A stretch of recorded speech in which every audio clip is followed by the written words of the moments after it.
Good morning. Oh, my Lord, what a world we live in.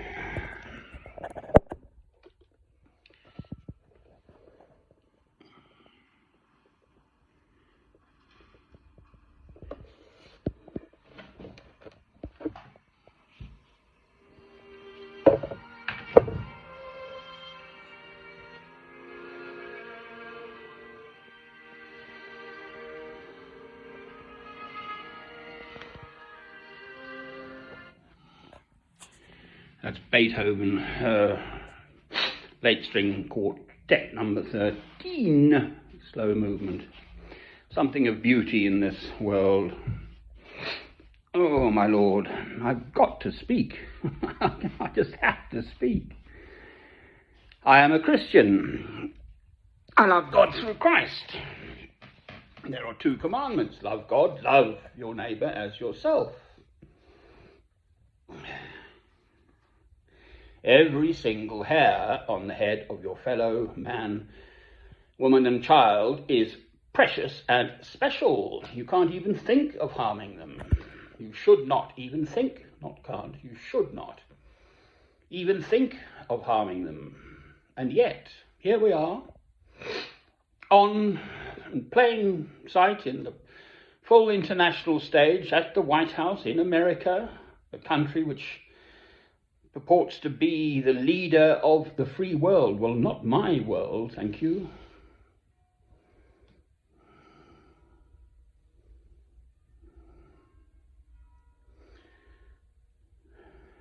Mr. Netanyahu, the Premier of Israel, there he is, and it's chutzpah is the Yiddish or Jewish word, just the bare brass neck of it. All gathered around. For a start, he is up for genocide, crimes against, or his state, he leading it, genocide, crimes against humanity, ethnic cleansing.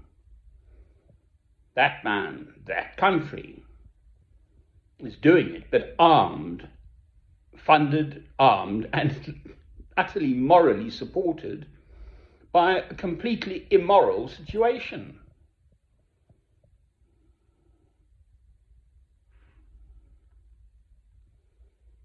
It's just like watching, well, if I'd been around in Germany in 1933 with Hitler coming into power, what's next? They're openly talking about kettling 2 million plus human souls, the Palestinians in the Gaza Strip, never mind the 5 million plus still in the Holy Land, Israel, down south somewhere, and if you'd like to leave, we might help you just to leave your homeland. Oh, and if you die, oh, what a shame, no one will notice, you're only Palestinians. I mean, I don't think there is a single word, to describe how awful it is. Revolting, disgusting, inhumane. I am a Christian. There's this peaceful scene. I live in a small town, Alnwick, in Northumbria, northeastern corner of England. The West is going along with it. By their silence, they are complicit in it.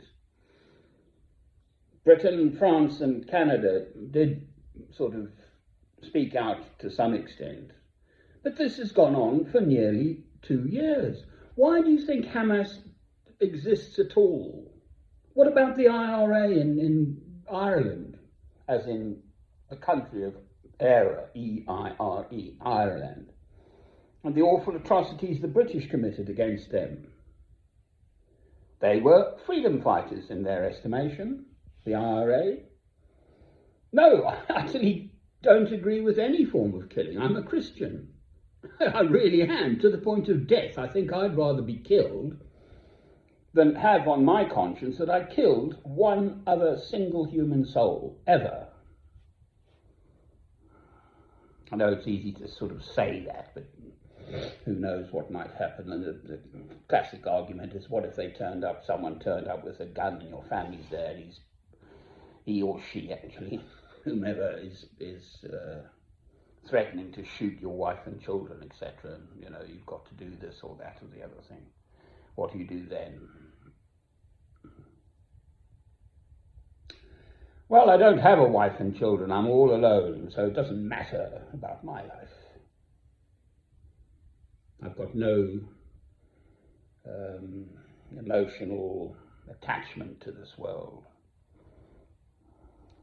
Other than I am a Christian, the second commandment, love your neighbour as yourself. There are awful atrocities going on elsewhere, but not utterly in your face like this. It's just staggering, beyond belief.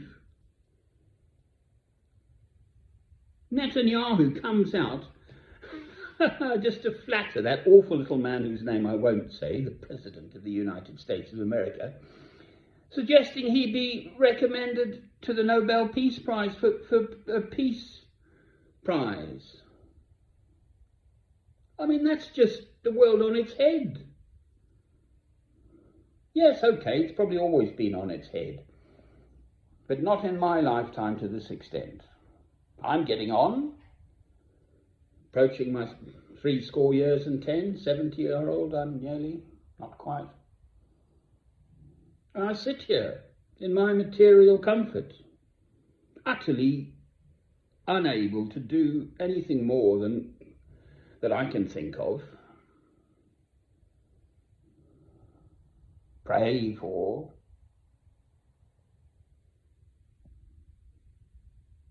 It is monstrous.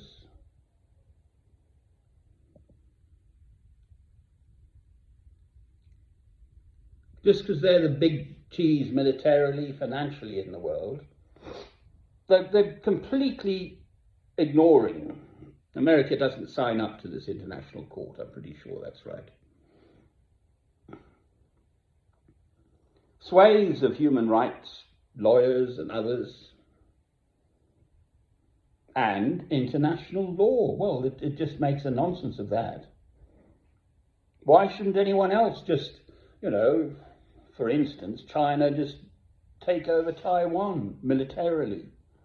Who's going to stop them? China's pretty big too, You'll tackle the little guys. You're not going to tackle China, are you, America? I mean, it just sets the stage, quite frankly, day by day. It just gets worse and worse. Heading for Armageddon, the end times. That is what I sense and feel with this sort of utterly inhuman behaviour in plain sight for the whole world to see. And it's awful.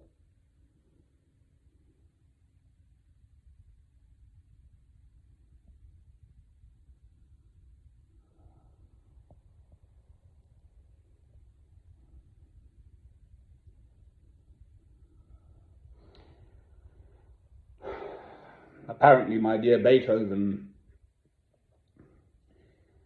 it's either one of the symphonies or piano sonatas, but Sulla Morte d'Anero. So he thought Napoleon was, a fine chap at one point earlier on in his life, until he realised just what Napoleon was actually doing, and he took the title page of the music and tore it up. And that's the story.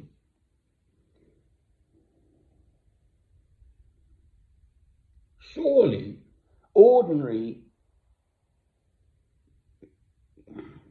human beings with a grain of sense can see what is going on.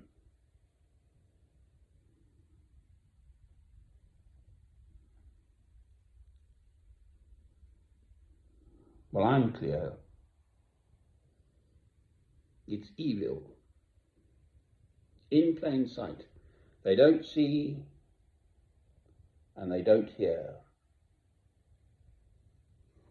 They prefer their evil for reasons quite beyond me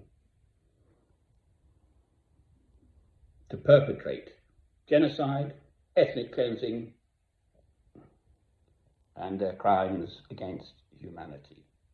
Palestinians are every bit as much human beings. One individual, single Palestinian human being, child, baby, has every much as right to be considered an human being as any other single human being in the world. We're just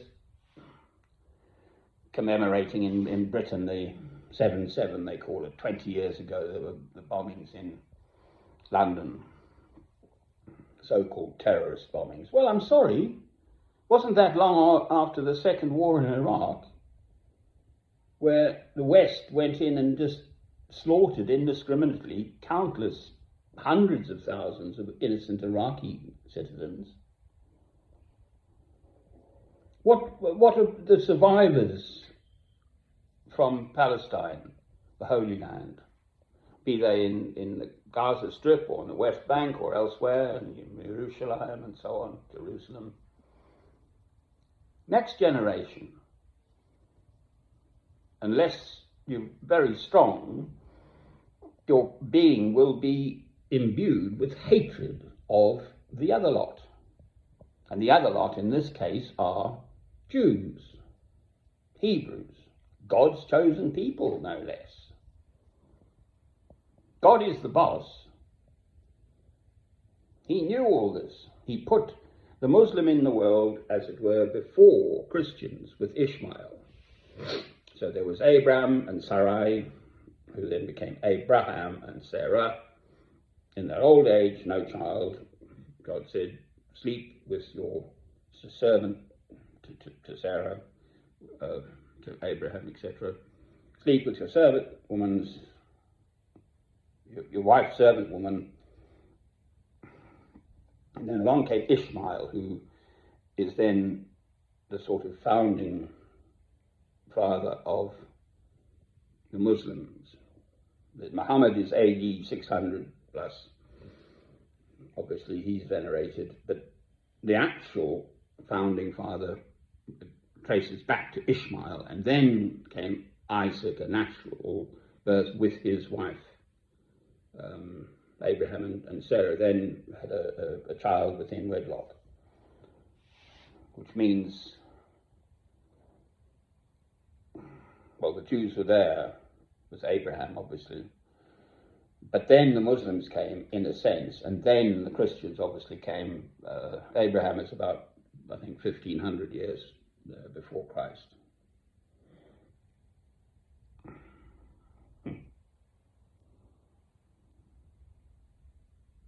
I would so much rather be speaking about love and the beauty of human nature and all the untold good things that human beings do and can do and are capable of doing.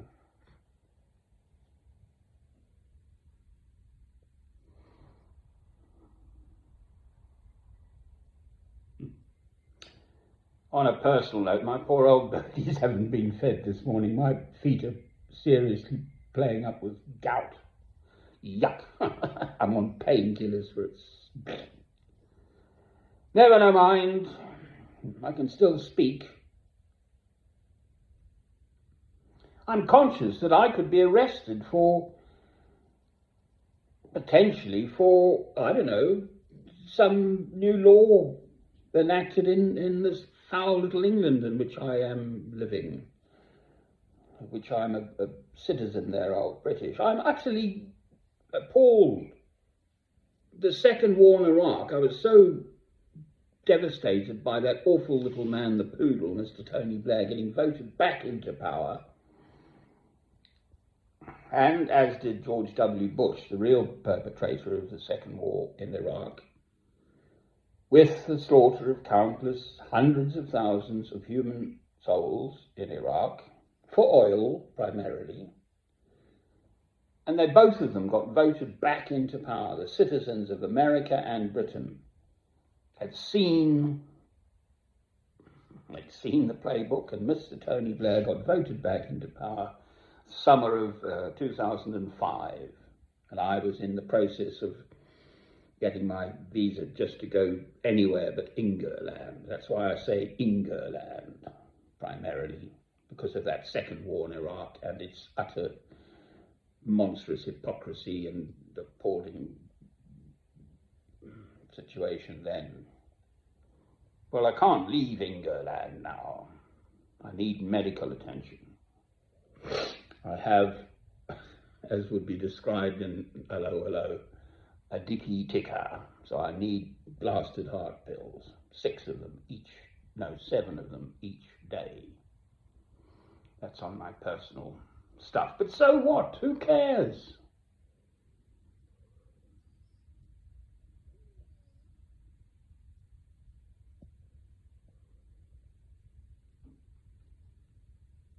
The second commandment. The first commandment, no one can touch thee. I love God through Christ. That's it. So tough to everything.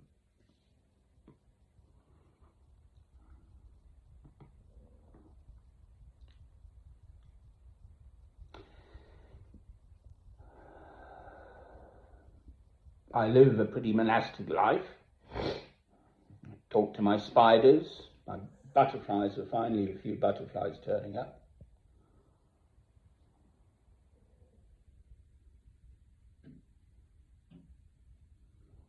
As I say, my poor old birdies haven't been fed this morning and I'm too knackered.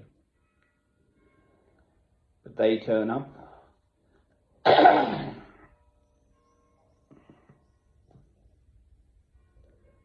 I can see and I can hear, and I have now spoken about it at the very least. Amen.